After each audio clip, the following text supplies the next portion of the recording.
Antes de nada, dar muchísimas gracias al Señor por esta oportunidad, ¿no?, que nos vuelve a dar de poder estar juntos, aunque sea de esta manera. Y estaréis más cómodos, por lo menos en casa, pero yo creo que nos gustaría mucho más a todos nosotros de que pudiéramos estar juntos. Me ha dado muchísima alegría, no lo voy a volver a repetir, pero me ha dado muchísima alegría de ver a hermanos como a Luis, haber visto a nuestra hermana también, Paula, y ver también a nuestros hermanos, el matrimonio Chambers, Marta y Lince. Y la verdad que ha sido de muchísima bendición. Es una bendición siempre muy grande porque los hermanos que también vienen de fuera, no sé si os pasa a vosotros, cada vez que uno tiene la oportunidad, pues empieza a hablar y a compartir, pues cómo es ese lugar, ¿no?, que viene de tan lejos, y uno pues viene y le dice, oye, mira, pues en Málaga tenemos este sitio, o tenemos este otro o cual sitio, en Valencia, que yo soy de allí, pues tengo de este lugar o cualquier otro, y ellos en cambio, a cambio también te empiezan pues a hablar acerca de cómo son sus países, su ciudad. Y ahí me da mucha alegría, sobre todo cuando hablo con Lince, que me habla muchísimo de cómo es Canadá, un sitio tan distinto, ¿no?, a donde yo vivo, ¿no?, con nieve, con tantos animales, con tantos bosques, y para mí es una bendición muy grande.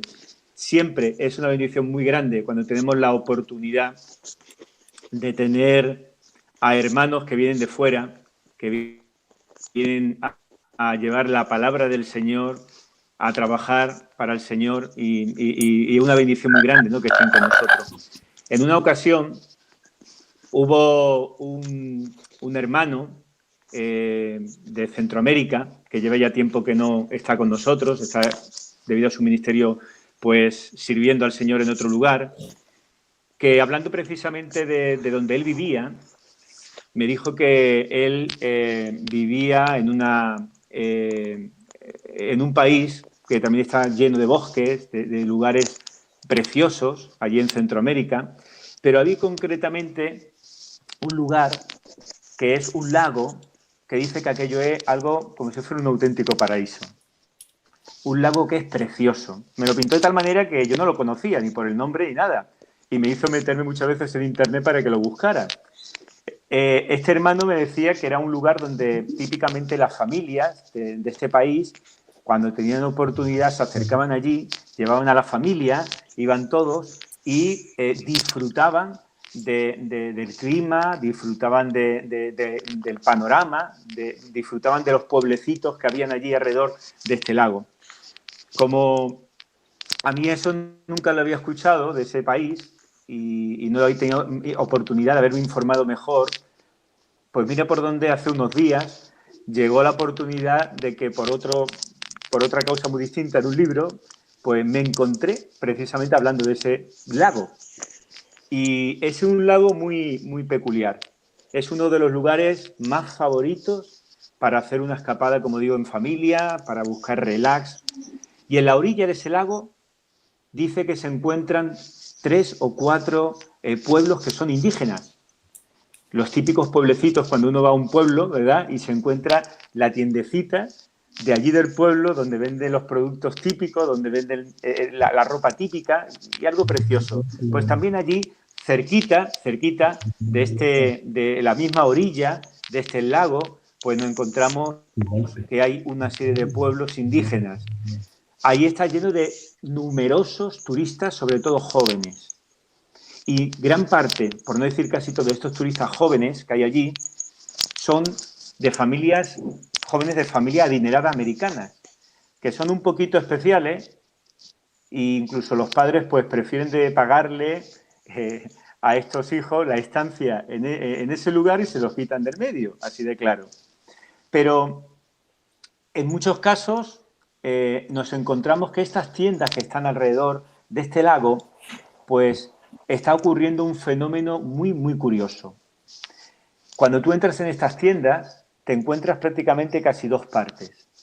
En una parte, en una zona de la tienda, pues se está vendiendo lo que son las típicas ropas, las típicas vestimentas del lugar, muy bonitas, nuevas por completo, un poquito más caras porque van dirigidas a los turistas, pero lo curioso es la otra parte de la tienda. ¿Qué es lo que hay en la otra parte de la tienda? En la otra parte de la tienda hay ropa muy especial. Una ropa que está totalmente rota, una ropa que está totalmente desgastada, porque es ropa de mano. Bueno, de segunda o de tercera, o vete a saber de cuántas manos. Nosotros también lo estamos viendo por aquí. Hay muchas tiendas de ese estilo, ¿no? Pero lo curioso es que estos jóvenes adinerados, que tienen posibilidades, todas se pelean por comprar ese tipo de ropa, esa ropa vieja. De tal manera que los precios de esta ropa han subido enormemente, porque todo el mundo compra esa ropa y no quiere la otra. Estos jóvenes se ponen esa ropa para, teóricamente, parecerse más y estar más un poquito en situación de cómo se encuentran el resto de los habitantes que son de allí, de este pueblo. Piensan que vistiéndose de esa manera son semejantes a ellos. Pero aquí hay un problema y es que al final van sucios, van rotos, van con ropa bastante desgastada y ni mucho menos pasan desapercibidos en mitad del pueblo. Todos los que pasan por allí se dan cuenta que ni son de allí y que las ropas que llevan son unas ropas bastante especiales. Y los pobres del lugar se miran ellos y dicen, bueno, nosotros tenemos ropas también viejas, muchas de ellas están rotas, pero es que nosotros no tenemos otra posibilidad. Nosotros hemos nacido en una condición humilde, hemos nacido en un lugar y estas son nuestras auténticas ropas y son ropas que difícilmente la podemos cambiar porque no tenemos medios. Pero estos jóvenes sí, en un momento determinado, cuando quieran, pueden volver a su casa y pueden volver otra vez a su forma de vida normal, pero ellos siguen, prefieren estar ahí, en ese lugar. Se encuentran muy felices, aunque tengan esas ropas que están totalmente estropeadas y sean, como digo, viejas y de muchísimas manos. Pues el texto que os voy a leer a continuación se encuentra en Colosenses capítulo 3 y es un texto que va mucho precisamente por esta línea de lo que Pablo quiere decir acerca de las vestimentas, de los vestidos. Vamos a leer desde el versículo 1 de Colosenses 3. Dice así: Si pues habéis resucitado con Cristo, buscad las cosas de arriba, donde está Cristo sentado a la diestra de Dios. Poned la mira en las cosas de arriba, no en las de la tierra, porque habéis muerto, y vuestra vida está escondida con Cristo en Dios. Cuando Cristo, vuestra vida, se manifieste, entonces vosotros también seréis manifestados con Él en gloria. Haced morir, pues, lo terrenal en vosotros: fornicación, impureza, pasiones desordenadas, malos deseos y avaricia, que es idolatría, cosas por las cuales la ira de Dios viene sobre los hijos de desobediencia, en las cuales vosotros también anduvisteis en otro tiempo cuando vivíais en ellas. Pero ahora dejad también vosotros todas estas cosas: ira, enojo, malicia, blasfemia, palabras deshonestas de vuestra boca. No mintáis los unos a los otros, habiendo despojado del viejo hombre con sus hechos y revestidos del nuevo, el cual, conforme a la imagen del que lo creó, se va renovando hasta el conocimiento pleno, donde no hay griego ni judío, circuncisión ni incircuncisión, bárbaro ni escita, siervo ni libre, sino que Cristo es el todo y en todos.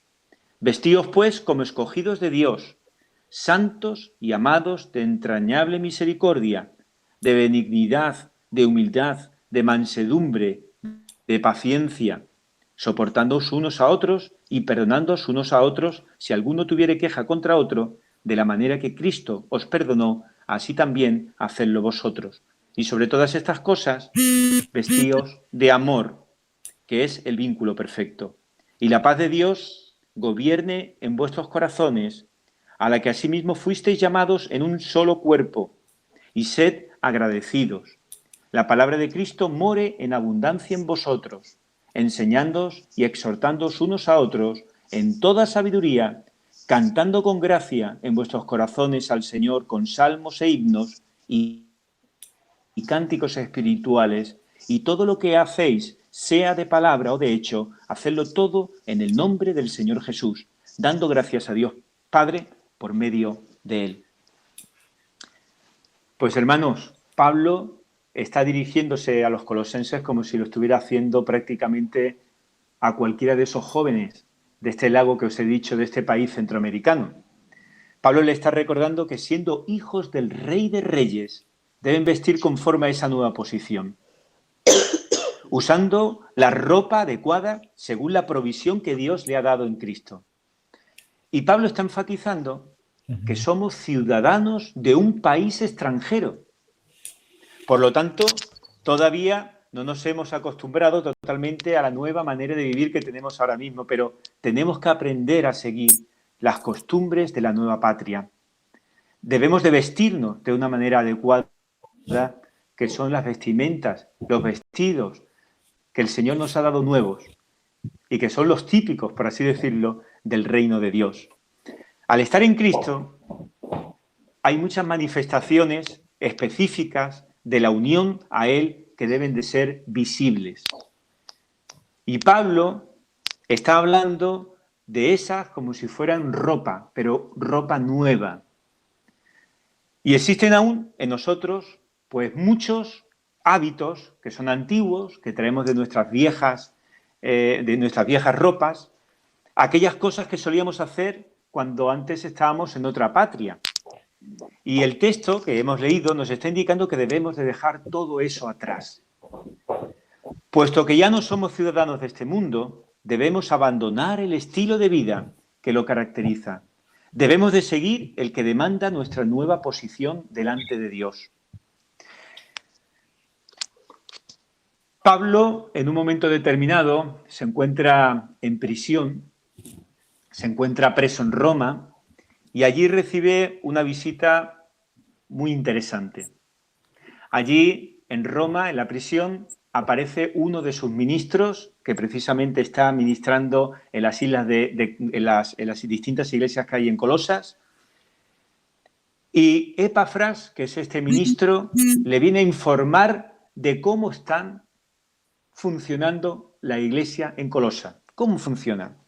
Pues el informe que Epafras le está diciendo a Pablo, en teoría es un informe bastante bueno, es un informe bastante positivo, porque está hablando acerca de que hay una fe fuerte, les está hablando de que hay un amor y una esperanza bastante fortalecida, bastante clara entre los colosenses. El evangelio que ellos estaban proclamando estaba produciendo fruto en abundancia, es decir, prácticamente todo, aparentemente todo, funcionaba de maravilla. Pero, sin embargo, había un serio peligro. Había un serio peligro en la iglesia de Colosas. ¿Cuál era ese peligro? El peligro no era otro que el caer otra vez en los primeros o en los antiguos que eran pecaminosos. La iglesia aparentemente parecía que estaba muy fortalecida de la fe, había un gran amor entre los hermanos, había una gran carga por la gente de fuera, predicaban la palabra de Dios con denuedo en toda oportunidad, en todo momento, pero había una cosa bastante grande, un problema. Se estaban volviendo a poner las antiguas ropas. También al mismo tiempo habían falsos maestros que estaban tratando de engañar a los hermanos de la iglesia y le ofrecían muchas veces soluciones a los problemas que tenían de la iglesia, pero buscándola más bien una solución en ellos, no buscando lo que es la voluntad de Dios. De tal manera que para Pablo, cuando recibe de parte de Epafras, recibe esta información, pues Pablo se queda bastante preocupado. Por un lado, cosas muy buenas, pero por otro lado ve un gran peligro que podía estar ahí hurgando dentro de los hermanos de la iglesia de Corinto. Y entonces Pablo escribe la carta de Colosenses, esta carta a los hermanos de Colosas, donde viene a prevenirles de no volver a caer en su primer estado. Un primer estado que venía sujeto con los mismos vicios que terminan destruyendo el alma. Y deben de buscar solución. Claro que deben de buscar solución a los problemas, pero buscar solución buscando el rostro de Dios y la voluntad de Dios, porque precisamente estos falsos maestros lo que estaban dando a entender es que no había una salvación completa y suficiente en Cristo Jesús. De ahí que veamos que, por ejemplo, el texto que hemos leído, en los primeros versículos, esté diciendo Pablo: si pues habéis resucitado con Cristo, buscad las cosas de arriba, donde está Cristo, sentado a la diestra de Dios. Poned la mira en las cosas de arriba, no en las de la tierra, porque habéis muerto y vuestra vida está escondida con Cristo en Dios.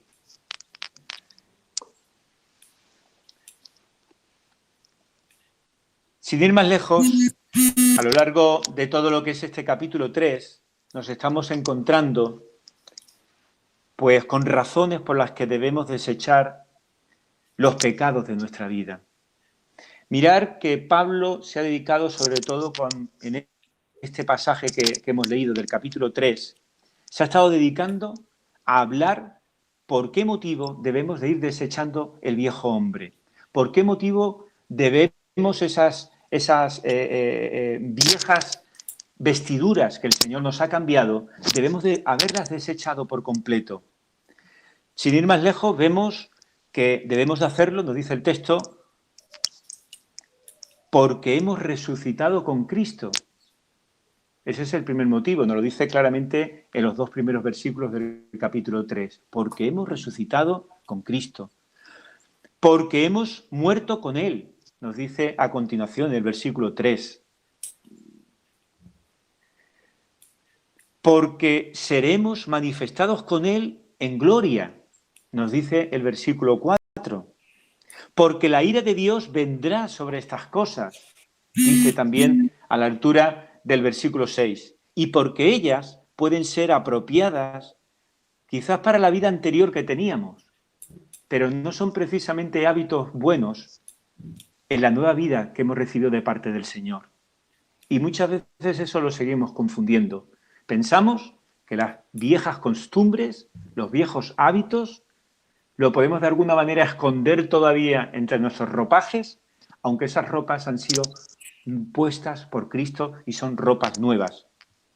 Eso lo vemos a la altura del versículo 7 y versículo 8. Pero ahora Pablo viene a insistir precisamente en las mismas razones, pero bajo la nueva figura. Ahora habla exactamente lo mismo a partir de ese versículo 7 y 8, pero ahora habla con la figura de la ropa vieja y de la ropa nueva, lo cual el apóstol viene a decir, y esto es bastante interesante, puesto que ya habéis repudiado al viejo hombre con sus hábitos, ahora debéis repudiar también toda manifestación de esos hábitos. Debemos ser consecuentes, y yo creo que esa palabra de consecuentes deberíamos de subrayarla al menos en el día de hoy, porque debe ser una de las cosas que se nos quedara muy clarita. Si el Señor nos ha cambiado y nos ha desechado de las viejas vestiduras que traíamos, rotas, sucias, ahora nos ha dado unas nuevas ropas, no pueden estar en nuestras vidas los mismos hábitos que teníamos antes. Así que lo que el apóstol está diciendo, repudiar también toda manifestación de esos hábitos, es algo bastante importante. Veía y leía en algún que otro comentarista bíblico que según las versiones que tengamos por delante, en algunos momentos habla de hábitos, en otros momentos se habla también de los miembros, y uno dice, ¿cómo podemos tener miembros pecaminosos en nuestras propias vidas? Pues los comentaristas decían, es que es tan fuerte muchas veces esos hábitos viejos, pecaminosos, que traemos de nuestra antigua vida, que se convierten como si fueran auténticos miembros, como si fuera un brazo, como si fuera una pierna de nosotros. Hermanos, tenemos la necesidad, al igual que Pablo exhorta a los colosenses, también de ser nosotros exhortados por la palabra, porque nos resulta muy fácil ir abandonando poco a poco el compromiso del primer momento y no vivir de acuerdo con la obra de gracia que Dios ha llevado a cabo en cada uno de nosotros. Nos olvidamos con bastante facilidad. De esta manera, la conversión que hubo un día, de la cual dimos testimonio un día, esa conversión inicial termina diluyéndose, termina convirtiéndose como algo triste a lo cual cada uno de nosotros nos hemos acomodado. Con aquella vida a la que habíamos renunciado, nos damos cuenta que ese primer amor que había en nosotros es un amor que termina cediendo y termina cayendo en lo que es la desidia. Las buenas intenciones que teníamos en cada uno de nosotros terminan menguando y terminamos todos olvidándonos. El afán de santidad que buscábamos y que poníamos delante del Señor, pues termina muchas veces reduciéndose a una rutina de carácter religioso que pierde por completo la vitalidad. El calor del primer momento termina convirtiéndose más bien en tibieza. Y esto no solamente es algo peligroso para nuestras vidas, sino que se convierte en algo bastante penoso, en arrastrar vidas que, aún teniendo nuevas ropas, están ahí como cogidos, como enganchados. Todos estos antiguos hábitos que eran y que son tristes y pecaminosos delante del Señor. Ahora hay una pequeña curiosidad en el texto que estamos leyendo. Porque yo os he leído todo el contexto del capítulo 3, del 1 al 17, pero evidentemente no lo he hecho un poco para que tengamos de alguna manera solo y exclusivamente lo que es una idea, ¿no?, de lo que Pablo está hablando, una panorámica, ¿no?, de lo que está Pablo exhortando en este texto. Pero yo hoy solamente me iba a dedicar a incidir en la enseñanza del versículo 9 y del versículo 10. En el versículo 9, como estábamos diciendo, Pablo está hablando acerca precisamente de haber sido despojado, de que hemos sido despojados de esas antiguas vestiduras. Pero hay una curiosidad, porque este texto de Colosenses, hay también un texto que podemos llamar que es un texto paralelo, un texto que se encuentra en el libro de Gálatas, perdón, de Efesios, en el capítulo 4, y dice en el versículo 22, no hace falta que lo busquéis, yo os lo digo, en cuanto a la pasada manera de vivir, le está diciendo Pablo también a la iglesia de Éfeso, en cuanto a la pasada manera de vivir, despojaos del viejo hombre que está viciado conforme a los deseos engañosos. Yo no sé si os dais cuenta de alguna diferencia que os llame la atención entre el versículo que Pablo habla a la iglesia de Éfeso y el versículo 9 que está hablando a la iglesia de Colosenses. Si os dais cuenta, en este pasaje Pablo, en el pasaje de Efesios, Pablo está hablando de la renuncia del viejo hombre, no como un hecho pasado, sino como una obligación presente. Sin embargo, en el texto que estamos leyendo de Colosenses se habla como de un hecho ya cumplido. ¿Esto qué significa? ¿Hay alguna contradicción? No, no hay ninguna contradicción. Solamente tenemos que tener en cuenta ambos pasajes. Tenemos que tener en cuenta, y uniéndolos, nos damos cuenta que nos viene a decir poco menos que el apóstol, puesto que os habéis despojado del viejo hombre, despojaos del viejo hombre. ¿Esta es una contradicción? No. Es algo muy curioso, pero no es ninguna contradicción. Sino que Pablo está precisamente, es para que lo veamos, la idea que tiene Pablo en mente es la misma que estamos empezando a desarrollar. Si nos hemos despojado de lo antiguo, que realmente estemos despojados de lo antiguo. Mirad, por un lado, estamos desechando el viejo hombre cuando creemos en Cristo. Hemos desechado también el viejo hombre en el momento cuando hemos sido bautizados en el nombre del Señor y sabemos que a la hora de ser bautizados, ese bautismo simboliza nuestra muerte a la vieja manera de vivir. Es eso lo que viene a simbolizar el bautismo. Entramos en el agua, salimos del agua, hemos dejado atrás, hemos dado muerte, hemos dejado enterrado nuestro viejo hombre Pero ahora, a efectos prácticos, en el día a día, tenemos, dice Pablo, que desechar los hábitos del viejo hombre. Eso es algo interesante y un matiz que lo va a ir desarrollando Pablo en estos 2 versículos. Por ese motivo, Pablo nos exige que seamos con el viejo hombre, se caracteriza de hábitos malos y prácticas que eran pecaminosas, algunas de las cuales han sido enumerados en el versículo 5, os lo leo: fornicación, impureza, pasiones desordenadas, malos deseos, avaricia, que es idolatría, pero luego también la enumera en el versículo 8, un poquito más abajo: ira, enojo, malicia, blasfemia, palabras deshonestas de vuestra boca. Nos habla incluso de no mentir. ¿Cómo podemos mentir con estas nuevas ropas? Pues Pablo está diciendo, no tenéis tampoco que mentir. Con lo cual, como digo, estamos en este versículo viendo cómo Pablo está llamando a cuidar esos vestidos nuevos y a terminar de desechar por completo los viejos vestidos que ya han quedado olvidados. ¿Por qué? Porque seguimos arrastrando muchas veces pecados y no solamente lo arrastramos y son dolorosos a nuestra vida, sino que lo manifestamos en nuestro día a día, allí donde estemos, no solamente cuando estamos delante de los hermanos de la iglesia, sino cuando estamos con nuestros amigos, cuando estamos con nuestros vecinos, cuando estamos con nuestros familiares. ¿A quién no se ha escapado en alguna ocasión, después de haberse convertido, perdonarme, y más a un no creyente, perdonarme, pero es que yo soy así? Ya me conocí desde pequeñito, ¿verdad? O de pequeñita, pero es que soy así. No nos damos cuenta, pero se convierte como si fueran auténticos miembros de nuestro cuerpo.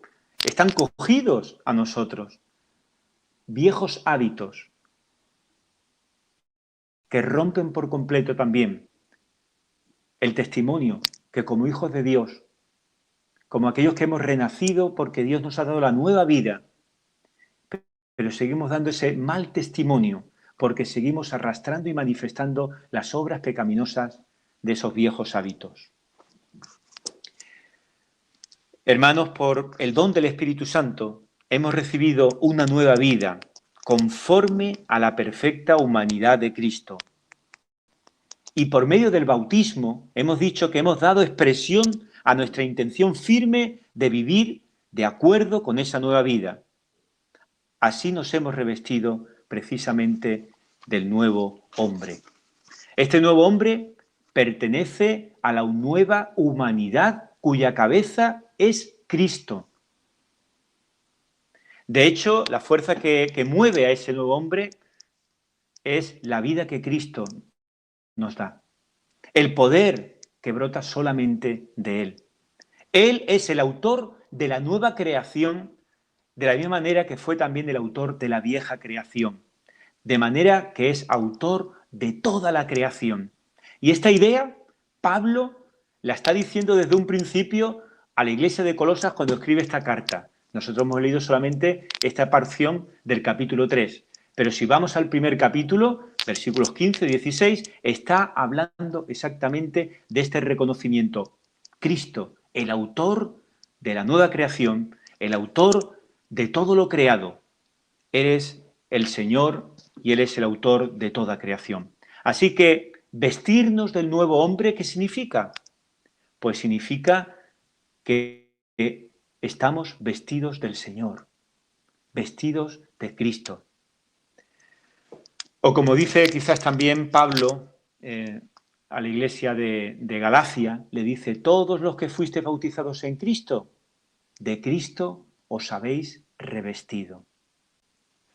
De tal manera que los que hemos sido revestidos de nuevas ropas, en lo sucesivo debemos de aprender de Él, debemos de seguir su ejemplo, debemos de andar como Él anduvo.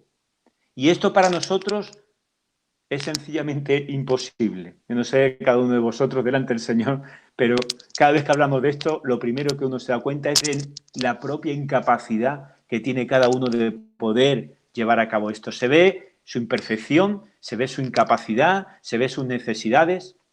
No podemos hacerlo por nosotros mismos. Es imposible, si no fuera por el nuevo nacimiento y el fortalecimiento que nos trae el Espíritu de Dios. Hermanos, esto lo que trata en definitiva es que Pablo está hablando del nuevo y del viejo hombre, está hablando de un caminar en un crecimiento que es progresivo. Esto que Pablo está aquí hablando no es algo que sucede en un momento determinado y que cambia todo por completo y ya está. No, está hablando de un crecimiento en progresión. Y no perseverar en él es negar por completo la realidad de nuestra nueva humanidad. Y nos llega a poner en en un momento determinado en tomar una decisión. O estamos en Cristo y por lo tanto refleja nuestra vida el nuevo comportamiento que debemos de tener por haber sido ganados por Cristo, o estamos aún en Adán y no reflejamos otra cosa que no sea los hábitos del viejo hombre. Efectivamente, el querer es de Dios, ¿no? Esto lo decimos también mucho, ¿no? Nosotros. El querer es de Dios, sí, pero la voluntad es nuestra y eso no se nos debe de olvidar. El que nos capacita es el Espíritu Santo, sí, pero hay una responsabilidad y esa responsabilidad es tuya y mía, de cada uno de nosotros. La vida es de Cristo, así lo hemos dicho, pero vivirla nos corresponde a cada uno de nosotros. Y es por ese motivo que Pablo les está recordando a los hermanos colosenses, y al mismo tiempo nos lo recuerda a cada uno de nosotros, a vivir vidas consecuentes. Por eso digo, esa palabra consecuente debe ser una palabra que debemos de subrayar porque es muy importante en el estudio del día de hoy. En el versículo 10 nos dice, y revestido del nuevo, el cual conforme a la imagen del que lo creó, se va renovando hasta el conocimiento pleno, el crecimiento del nuevo hombre. Cuando un niño nace, ya sabéis cómo nace un niño, si viene bien y no hay ningún tipo de problema, nace completo.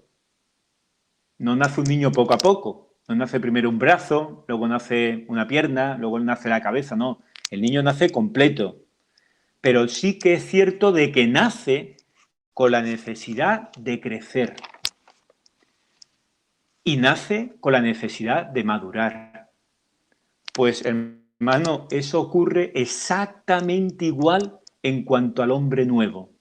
Nacemos completos, no nos falta nada delante del Señor cuando nacemos en Cristo.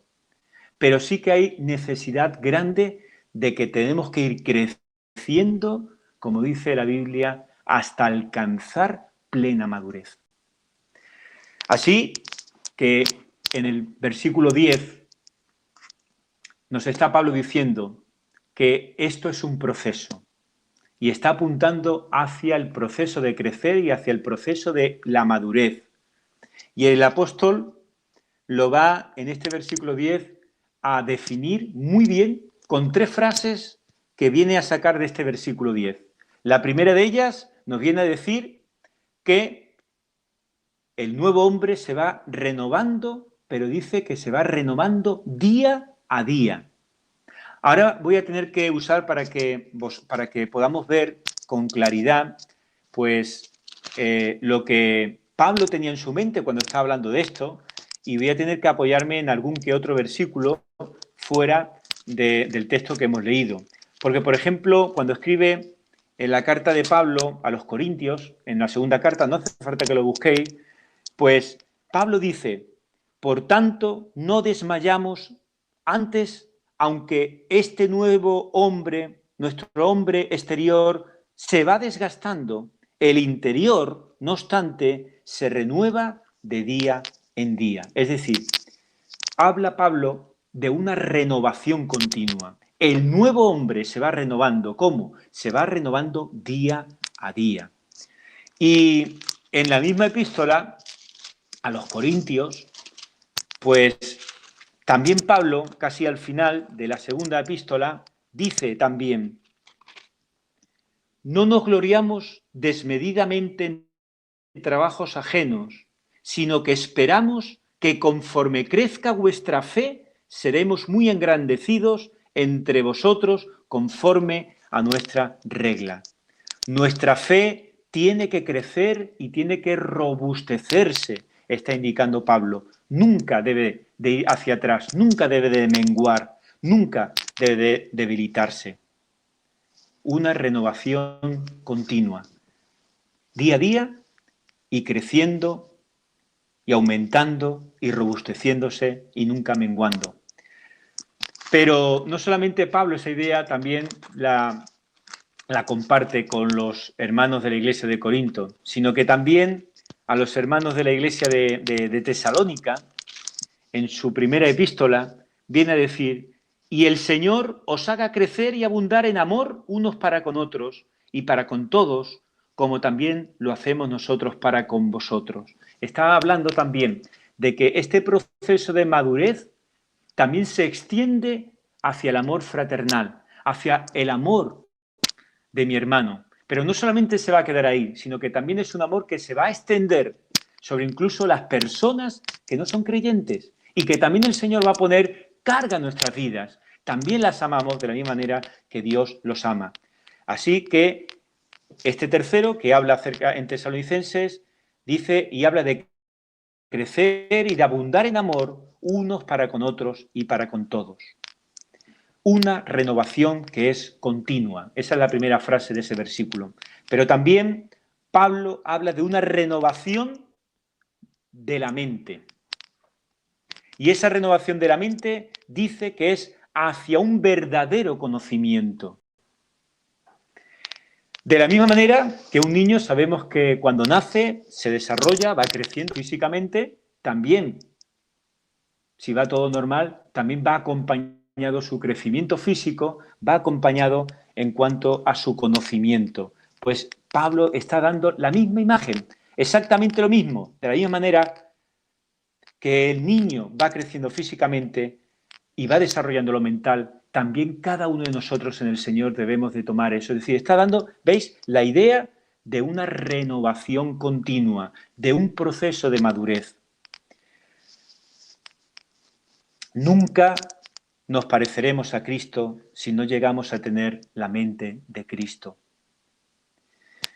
La verdadera renovación del creyente empieza precisamente con la mente, dice Romanos 12, mediante la renovación de vuestra mente. Es decir, el verdadero conocimiento nunca es solo teórico.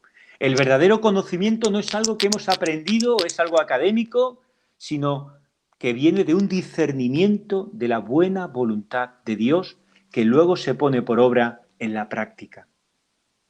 No somos teóricos. El verdadero crecimiento es algo práctico. Mirar por lo que oraba precisamente Pablo cuando comienza a escribir esta carta. Si nos vamos al capítulo 1 de esta carta de Pablo a los colosenses, nos dice, a la altura del versículo 9, por lo cual también nosotros, desde el día que lo oímos, no cesamos de orar por vosotros, se está refiriendo a los colosenses.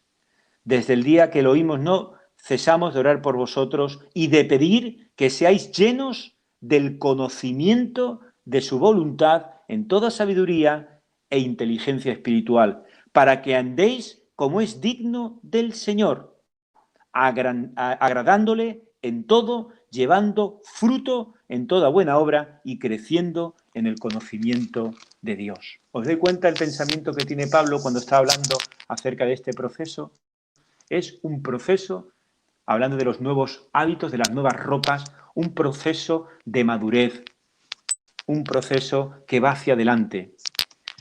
No es cuestión solo de acumular ideas, no es solo de tener conceptos bíblicos en nuestra mente, en nuestro entendimiento, sino que la transformación de la que está hablando Pablo termina transformando nuestro propio carácter.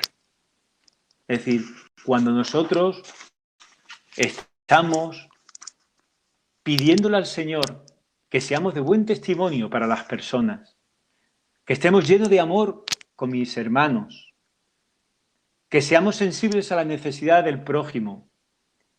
Ese es el carácter que Cristo está formando a medida que vamos conociéndolo más, a medida que va creciendo nuestro entendimiento de la buena voluntad de Dios. Va creciendo y ese carácter va amoldándose más a lo que es Cristo.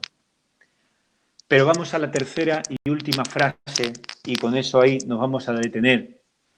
Una renovación del carácter conforme a la imagen de aquel que lo creó. Cuando Pablo nos habla de renovación y crecimiento en conocimiento, está tratando la cuestión de nuestro repudio de los pecados y vicios que antes estábamos practicando. La madurez no consiste solo en tener la mente de Cristo, sino en vivir como Cristo. Y el conocimiento viene a ser un medio que nos lleva a la comunión con Dios y a vivir vidas que sean realmente santas. ¿Y la meta? ¿Qué meta trae todo esto? Pues la meta de nuestra transformación en Cristo, pues nos lo dice Corintios y también nos lo dice Primera de Juan, no lo vamos a leer ya por tiempo, pero dice que la meta es ser semejante a Él, ser semejantes al Señor.